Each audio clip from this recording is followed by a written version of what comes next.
nós começamos nossa série de estudos no livro de Atos. E hoje nós vamos finalizar Atos capítulo 1. Esse é o nosso terceiro estudo. Se você não ouviu os outros, você pode entrar no nosso canal lá no YouTube. A partir de amanhã já vai estar uma playlist com as mensagens que estão sendo pregadas, para que você possa se aprofundar nos estudos também. Atos capítulo 1, vamos ler a partir do verso 12 até o verso 26. Hoje eu quero falar sobre marcas de uma igreja saudável. Então, eles voltaram para Jerusalém, vindo do monte chamado das Oliveiras, que fica perto da cidade, cerca de 1 quilômetro. Quando chegaram, subiram ao aposento onde estavam hospedados. Achavam-se presentes Pedro, João, Tiago e André, Filipe, Tomé, Bartolomeu e Mateus, Tiago, filho de Alfeu, Simão, o Zelote, e Judas, filho de Tiago. Todos eles se reuniam sempre em oração com as mulheres, inclusive Maria, a mãe de Jesus, e com os irmãos deles. Naquele dia, Pedro levantou-se entre os irmãos, um grupo de cerca de 120 pessoas, e disse: Irmãos, era necessário que se cumprisse a Escritura que o Espírito Santo predisse da boca de Davi a respeito de Judas, que serviu de guia aos que prenderam Jesus. Ele foi contado como um dos nossos e teve participação neste ministério. Com a recompensa que recebeu do seu pecado, Judas comprou um campo. Ali caiu de cabeça seu corpo, partiu-se ao meio, e as suas vísceras se derramaram. Todos em Jerusalém ficaram sabendo disso, de modo que, na língua deles, um campo passou a chamar-se Aceldama, isto é, campo de sangue. Porque prosseguiu Pedro, está escrito no livro de Salmos: Fiquei no deserto, no seu lugar, e não haja ninguém que nele habite, e ainda, que outro ocupe o seu lugar. Portanto, é necessário que escolhamos um dos homens que estiveram conosco durante todo o tempo em que o Senhor Jesus viveu entre nós, desde o batismo de João até o dia em que Jesus foi elevado dentre nós às alturas. É preciso que um deles seja conosco, testemunha de sua ressurreição. Então indicaram 2 nomes, José, chamado Barsabas, também conhecido como Justo, e Matias. Depois oraram: Senhor, tu conheces o coração de todos, mostra-nos qual desses 2 homens tens escolhido para assumir este ministério apostólico que Judas abandonou, indo para o lugar que lhe era devido. Então tiraram sortes, e a sorte caiu sobre Matias. Assim, ele foi acrescentado aos 11 apóstolos. Queridos, nesse tempo que nós vivemos, de tanta novidade no meio das igrejas, de tanta novidade no meio do povo de Deus, nós precisamos olhar para a palavra de Deus e identificarmos quais são as principais marcas de uma igreja cristã, de uma igreja, principalmente uma igreja apostólica, como nós estamos lendo aqui hoje. Será que essa igreja apostólica tem a ver com as igrejas apostólicas do nosso tempo? Já vou dizendo que não. Essas igrejas apostólicas do nosso tempo, elas estão muito distantes da palavra de Deus. Por isso que nós precisamos estudar a palavra de Deus. Por isso que a orientação desse púlpito sempre é: leia a sua Bíblia, estude a palavra de Deus, para que você não seja enveredado, seja conduzido por heresias e falsos testemunhos que nos afastam mais de Deus do que nos aproximam de Cristo Jesus. Neste texto, então, nós vemos que a marca singular desta igreja é que ela se encontrava para orar. Ela se encontrava para orar. A primeira reunião, então, eles estavam ali no cenáculo, onde eles celebraram a ceia do Senhor, e eles estavam reunidos para orar. Quem estava presente? Nessa igreja não há distinção mais de grego, judeu, não há mais distinção de homens e mulheres, não há mais hierarquias. Essa igreja, então, ela está reunida e essa igreja está orando. Você percebe que nesse texto nós vamos ver que eles estão orando, e eles oram por 2 vezes. Oram primeiramente para que essa igreja permaneça unida, permaneça firme na obra, e depois oram para as deliberações dessa igreja. Então, nós podemos dizer que essa igreja estava reunida em assembleia, numa assembleia para discutir os assuntos da igreja. E nessa assembleia, então, eles discutiram sobre a escolha, sobre a substituição de Judas. Mas antes da substituição de Judas, é importante que nós falemos de uma outra marca que essa igreja tem. Essa igreja tem uma marca que executa a disciplina espiritual. Então, eles reconhecem que o que aconteceu sobre a vida de Judas, pelo fato de ter traído, pelo fato de ter mentido, eles não negam que Judas estava entre eles não negam que Judas foi um homem que seguiu Jesus pelos 3 anos, mas eles reconhecem que Judas se desviou do caminho de Cristo Jesus. E aí é algo que é importante que nós entendamos, porque existem correntes teológicas que vão puxando para várias e várias linhas que não nos trazem edificação. Então Deus predestinou Judas para ser aquela pessoa que ia trair, então Deus predestinou Judas para sofrer todo esse tipo de penalidade. Queridos irmãos, o Senhor Jesus nos proibiu de julgar e de dizer essas coisas. O Senhor Jesus nos proibiu. Então nós, como povo de Deus, nós devemos reconhecer os frutos que a pessoa apresenta. Quais são os frutos da vida dessa pessoa? E isso, queridos irmãos, é uma coisa que tem sido negligenciada no meio da igreja. Porque existem vários princípios bíblicos que a igreja tem quebrado. Existem vários princípios bíblicos que a igreja, então, está seguindo pessoas que não seguem a palavra de Deus. E essa igreja, então, ela reconhece que Judas se desviou e Judas sofreu a penalidade do seu pecado. E eu e você precisamos entender, a disciplina faz parte da igreja. A disciplina é correção, é admoestação, é gerar santidade no meio do povo de Deus. Então a igreja precisa executar a disciplina. Se há desvio, a igreja precisa então sentar, orar e buscar os caminhos para que possa se resolver as coisas. Por isso que eu digo que o dono da igreja é Cristo, não é o pastor. Não é o pastor. O dono da igreja é Cristo. Todos que estão dentro da igreja são servos de Cristo Jesus. E todos nós estamos no mesmo nível de igualdade. E é interessante isso, porque ele fala o nome dos apóstolos, mas estava também Maria, como eu disse semana passada, é o último texto que nós vamos ouvir sobre Maria, nós não vamos ter mais menção dela no Novo Testamento, mas aqui também nos fala que os irmãos de Jesus estavam com Maria. Então, não há dúvida de que Jesus teve irmãos, e tanto é que o seu irmão vai assumir a liderança depois, exatamente 5 anos após esse evento aqui, Tiago estará assumindo a liderança dessa igreja, que o apóstolo Pedro, então, deixa para fazer obra missionária também, e o apóstolo Paulo sai para fazer obra missionária também. E Tiago fica à frente desta igreja. E Tiago, à frente desta igreja, vai escrever o primeiro livro do Novo Testamento, que é a sua Epístola de Tiago, trazendo, se você ler o texto de Tiago, você pega e percebe que são orientações muito claras sobre a palavra de Deus, sobre o desenvolvimento do trabalho da igreja. Então, trazendo essa realidade, marcas principais da igreja, uma igreja que ora, uma igreja que executa a sua disciplina, uma igreja que recebe cada pessoa, e não existe clero e pessoas que não são clérigas. Então, o início da igreja é assim. Só que hoje, é interessante, hoje tem que ter título para tudo, né? Eu já falei nesse púlpito e repito novamente. Eu prefiro que você chame pelo meu nome do que pelo título que me deram.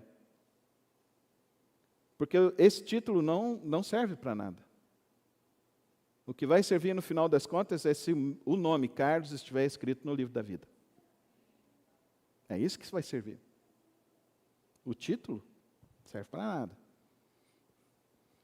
Por isso que eu nem entro nessa discussão de pastorado feminino. Quer ter o título? Não tem problema, pode dar o título. Dê o título para quem você quiser. Ah, mas eu quero ter o título de apóstolo, eu quero ter o título de bispo. Não importa. Não tem valor. E se você valoriza isso, irmão, você está longe de Cristo, está longe do reino. Está longe. Porque o reino não é esse. O reino, nós somos irmãos, e nós nos tratamos uns aos outros com respeito. E o respeito é igual para todos. Não há privilégios no reino de Deus. Entendamos isso. Logo no início da igreja nós recebemos uma família muito especial, um povo muito querido. Mas eles vinham desses movimentos neopentecostais muito exacerbados. E aí teve um evento que a gente fez na igreja e virou e falou assim: pastor, está todo mundo comendo na sua frente, pastor? Isso é um absurdo. Isso é maldição para a igreja. Eu falei assim: que é isso, irmão? Deixa o povo comer. Mas e se acabar, pastor? Amém, todo mundo se fartou. Mas e o senhor, pastor? Deus proverá. Deus proverá. O que você busca num homem de Deus? O que é um homem de Deus para você? As pessoas hoje, as igrejas estão lotadas de pessoas que estão buscando ídolos. Ídolos. Que exacerbam nomes, que exacerbam posições. Isso são ídolos, isso é idolatria. Deus condena essas coisas. Deus condena essas coisas. Por isso que nós, como igrejas, precisamos ler a palavra de Deus e ter uma tranquilidade para ler o texto e interpretar esse texto. O que é necessário para nós, como igreja? É necessário que nós tenhamos as marcas que essa igreja praticou. Então, essa igreja é uma igreja que ora. Essa igreja é uma igreja que executa a disciplina. Essa igreja é uma igreja que busca a orientação de Deus para as suas vidas. E como eles estão buscando essa orientação de Deus? Então, eles percebem, o Senhor Jesus escolheu 12. Então, está faltando um, mas tem pessoas que estão aqui. Qual o critério para essa escolha? Então, são pessoas que têm que ter caminhado pelo menos um período de tempo com Jesus, tenham visto a morte de Jesus, mas principalmente tenham presenciado a ressurreição de Cristo Jesus. Olha os critérios. E nós vamos ver depois lá no livro de Tiago que os critérios continuam. Depois o apóstolo Paulo vai nos dizer lá em 1 Timóteo e 2 Timóteo que os critérios também continuam para a escolha, para a seleção. Nós vamos ver aqui também no capítulo 6 que os critérios também precisam ser claros e transparentes para que seja vivida a igreja dentro dessa esfera espiritual da busca de Deus e do fluir de Deus na vida do povo de Deus. Porque o que nós precisamos entender, queridos irmãos, que igreja é esse povo que busca o agir de Deus em suas vidas. E se é o agir de Deus, queridos irmãos, nós não controlamos. Se é o agir do Espírito sobre nós, nós também não controlamos. Mas nós temos pistas claras da palavra de Deus que nos direcionam claramente ao propósito que Deus deseja que nós venhamos a cumprir. Qual é este propósito? Está registrado no verso 8, como já lemos. Receberão poder ao descer sobre vós o Espírito Santo e serão minhas testemunhas em Jerusalém, em toda a Judeia, Samaria e até os confins da terra. Então, a igreja tem como a marca também, e uma marca profunda do propósito de Deus, é missionária. Uma igreja precisa ser missionária, tem que ter compromisso com a obra de missões. E obra de missões é aqui em Goiânia, no nosso bairro, é aqui na Grande Goiânia, é aqui no estado de Goiás, é no Brasil e é no mundo afora. E nós precisamos entender que essa visão, ela vai ser cada vez mais profunda e esclarecida aqui no livro de Atos, e ela vai se tornando cada vez maior, e as evidências desse propósito está estabelecido aqui. Então, queridos irmãos, participar do reino de Deus significa que eu tenho um compromisso um compromisso, e o compromisso da minha vida é testemunhar de Cristo Jesus. Então eu tenho o Espírito Santo de Deus para quê? Para me envaidecer, eu sou profeta, eu tenho revelação, eu falo em línguas, eu não sei mais o quê. Não! Você tem o Espírito Santo para testemunhar. E lembrando, semana passada, que a palavra testemunho, ela tem na mesma origem martírios. E ser testemunha é aquela pessoa que está disposta a testemunhar até o fim. Martírio. Isso é a palavra testemunha. A palavra testemunha não é aqui simplesmente como a visão legal que nós temos. Aquela pessoa que vai num local e vai dar o testemunho, e o testemunho tem que ser verdadeiro. O nosso testemunho tem que ser verdadeiro, mas o nosso testemunho tem que ser ao ponto, inclusive, de arriscar a nossa própria vida em prol do nome de Cristo Jesus. E igreja, acorda, desperta, porque daqui para frente não vai ser muito mais glamouroso ser crente, não. Não vai ter glamour nenhuma. Se você ainda está achando que daqui para frente nós vamos ter essas igrejas lotadas como elas estão assim, não, queridos irmãos. Daqui para frente só vai ficar aqueles que são fiéis a Cristo Jesus. A igreja vai passar por um processo de purificação terrível daqui para frente. E o processo vai ser aqueles que têm a palavra, aqueles que vivem a palavra, aqueles que buscam, se fundamentam, se aliançaram de fato em Cristo Jesus. Esses vão prevalecer, esses vão permanecer.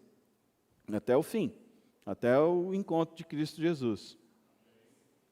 Vocês viram a ventania ontem aqui em Goiânia, né? A gente mora em Goiânia tem muitos anos. Eu não me lembro de ventania assim que... Assim, andando na rua, ficava meio enublaçada, como ficou ontem. São manifestações. O fogo lá no Havaí, fogo no Canadá, na Espanha.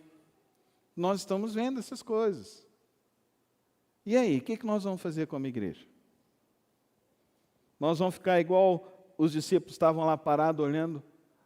E agora, hein? O que nós vamos fazer? Não, vamos seguir a nossa vida fazendo e cumprindo o plano que Cristo nos deixou e nos confiou a viver e a fazer, testemunhar desta palavra, viver uma vida de oração, viver dentro dos propósitos de Deus, buscar compreender a vontade de Deus para o nosso momento imediato e sermos resolutivos.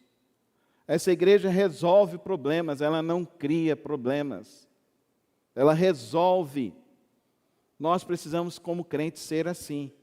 Encontrando problemas, encontrando dificuldades, nós precisamos ser aqueles que resolvem, aqueles que solucionam. Pedro então se levanta, vamos resolver essa dificuldade, vamos resolver esse problema.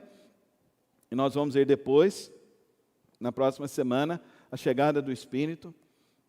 E nessa chegada do Espírito, quem vai se levantar novamente para falar? Será Pedro. E irmão, eu quero dizer uma coisa para você, esteja disponível a Deus. Esteja disponível a Deus. Uma coisa que para mim é importante desse povo, eles estão ali reunidos voluntariamente. Eles estão ali reunidos buscando a Cristo Jesus. Buscando a Deus, buscando direção de Deus.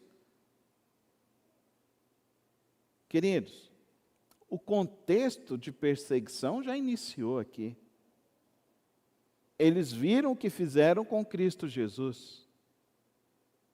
Tanto é que Pedro negou Cristo Jesus. Mas Pedro já está aqui restaurado por Cristo Jesus. Esse texto que nós estamos falando aqui, ele tem aqui em torno de 40 dias após a morte e a ressurreição de Cristo Jesus.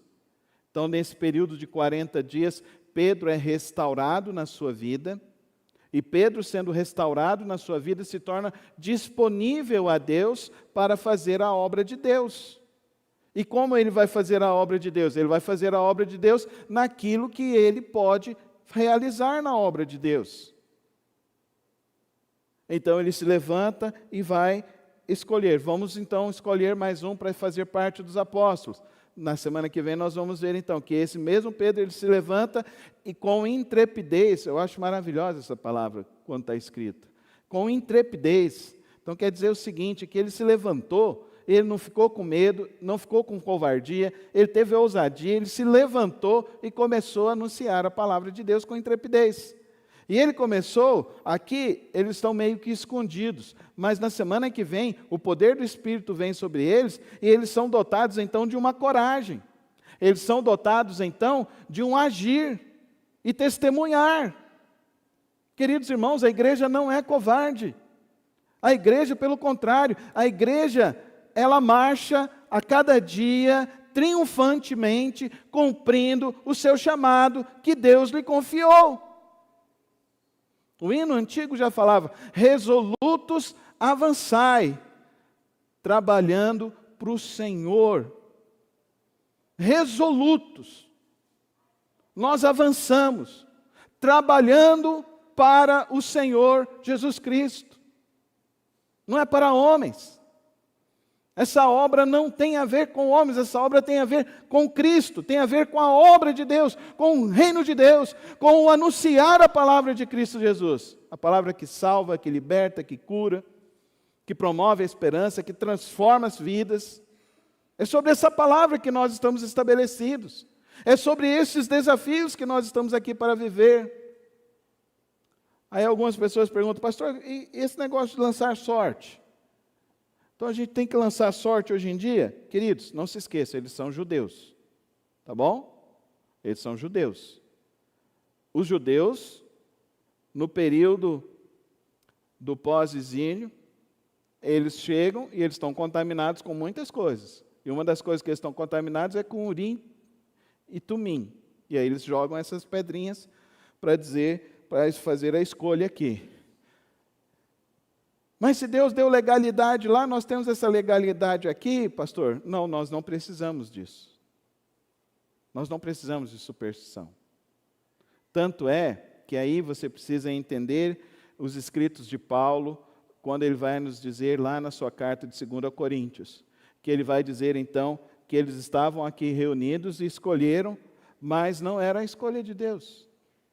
Mas Paulo, ele diz assim, eu não quero ser o apóstolo.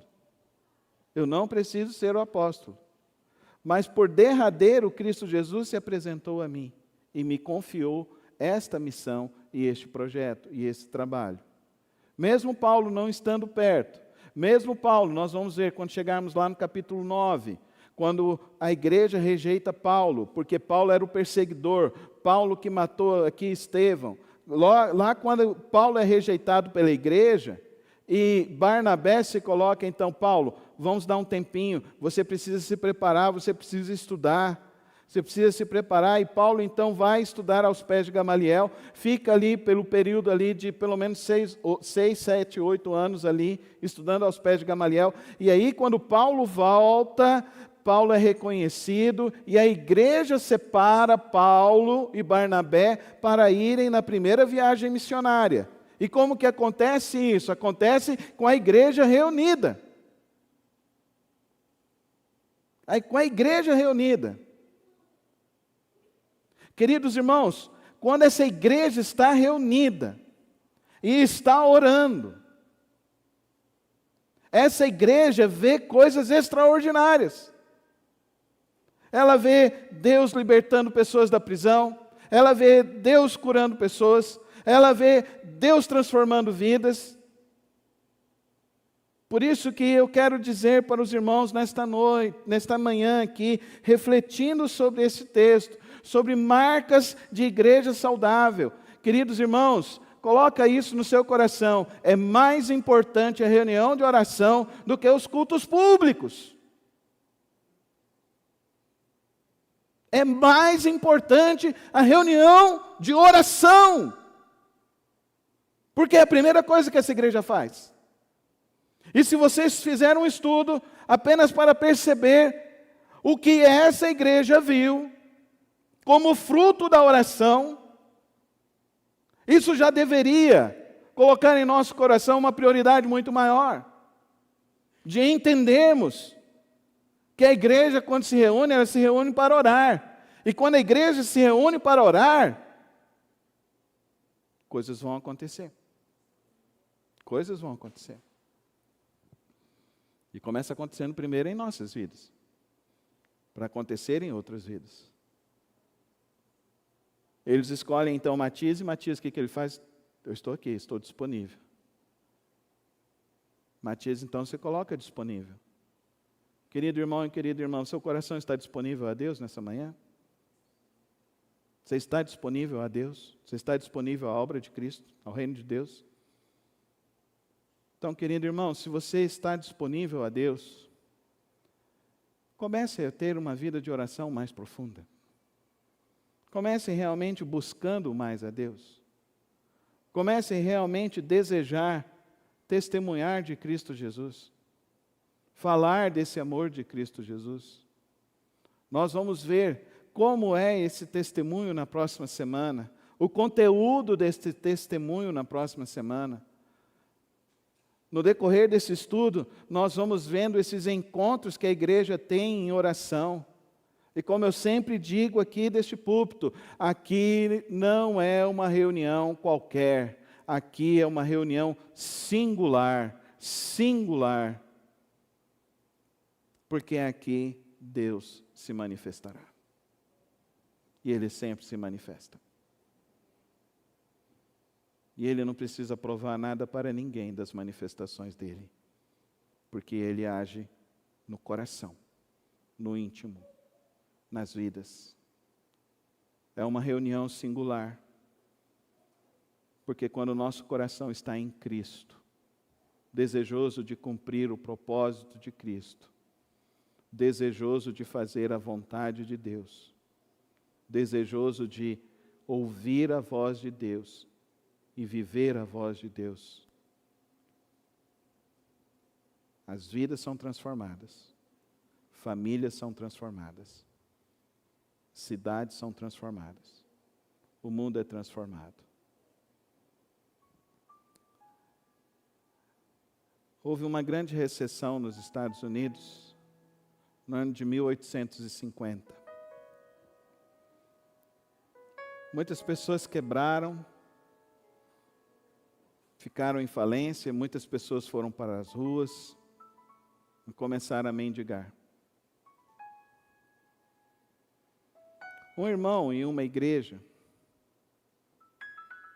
Deus o tocou e ele foi numa gráfica e mandou rodar mais de 1000 volantes, falando que Jesus Cristo é a solução. Quantos anos tem esse slogan? Esse é o slogan das grandes campanhas de evangelização dos batistas da década de 50, 60, 70, 80. Isso começou lá em 1850, quando eu ouvi essa história essa semana. Esse irmão então chegou ao pastor e falou: pastor, eu posso abrir a igreja um dia da semana para ir orar? Pode. E ele começou, na primeira semana ia só ele, na segunda semana foi mais um. Em menos de 6 meses, aquela igreja estava lotada. Porque um coração ouviu a voz de Deus. Pai, estamos aqui reunidos nesta manhã, Senhor, para ouvir a Tua voz. A Tua voz nos chamou e viemos. Que a Tua voz agora, Deus, desperte e aviva a Tua igreja e o Teu povo a viver, ó Deus, os dias que nos cabem viver para a Tua honra e para a Tua glória. Que possamos ser fiéis, como esses homens foram fiéis no início da igreja. Que o nosso coração, ó Deus, não seja como o coração de Judas, que fica trocando o Senhor por moedas de prata, por títulos ou por coisas deste mundo que passarão. Mas que o nosso coração seja um coração disponível, como o coração de Pedro, como o coração de Matias, um coração desejoso de ver, ó Deus, a Tua glória, o derramar do Senhor sobre nossas vidas. Por isso eu suplico ao Senhor, Pai Celeste, toca os corações nessa manhã. Faz a tua obra em nós, em nosso meio. Somente pelo Senhor, ó Deus, que chegamos até aqui. E somente pelo Senhor continuaremos marchando, resolutos, avançando, anunciando que o Senhor é a solução das nossas vidas, o nosso Salvador, o nosso Redentor, o nosso Resgatador, o nosso único e suficiente Salvador. Toma as nossas vidas, Senhor, e age sobre nós com o teu poder e a tua graça. Em nome de Jesus. Amém. Amém.